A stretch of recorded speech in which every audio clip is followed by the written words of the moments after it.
Hey everybody, it's Kyle Krogh, your favorite realtor. We're thinking about selling. Are you? Have you given any thoughts? It's a really good seller's market in most areas of the country and in most price ranges. Depends on your price range. And there's things to consider if you are. As your realtor, I would sit down with you and ask you questions to determine pricing strategy and also what you might do to prepare your home for sale. There are 3 pricing strategies that I would go over with you. First strategy, you don't make any repairs, you sell it as is. There's pros and cons to each one. Option number 2, would you make some repairs? And typically an advantage of this approach, you're going to net more money. That's where we are, my family. Option 3, you do a total makeover.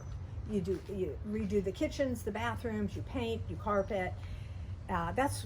Most people are not going to do that. That's what I do for my flips. In our circumstance, my son is 22 years old and he'll be launching soon.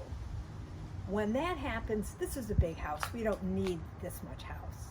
And I'm going to make some improvements. We are option number 2. You may recall last year we painted the home in preparation to sell. I want to maximize how much I'm going to net from the home. This was a good investment. Number 1, it needed it, but we had lived with it for years with it needing paint. Okay, so thinking I'm going to sell it, I'm going to start preparing. We painted, we put new light fixtures, and when you do repairs, I know I spent $5,000 painting the house. I know I am going to get that much money and more out of the sale. That's something we discuss, that I don't want you to make repairs that will cost you money and you won't get the money back out. This is on my mind because this week we are getting a new fence. Here, I'll show you. We've needed it. It's a 20-year-old fence. We've needed a new fence for years. Here, come on, I'll show you.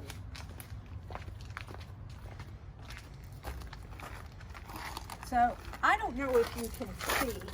Maybe if I stand straight. Can you see how much it's bowed?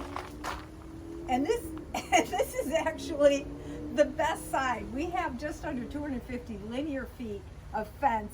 And a couple years ago, my contractor put in a 2x4s all the way to give it some strength. So now, we know that kitchens and bathrooms sell homes. A new fence, if I spend nearly $8,000 on my fence, no one's going to say, oh, I like the fence so much, I'm going to buy the house. It's a necessity. And as homeowners, we have to do this anyway. You know, maybe we get a year out of it, maybe not. I don't want to, have it fall over and then it's an emergency. But back to selling.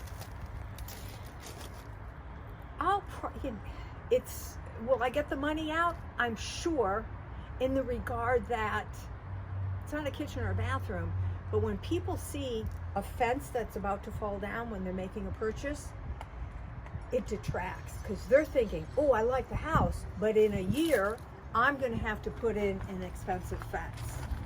So in that regard, this is a really good investment.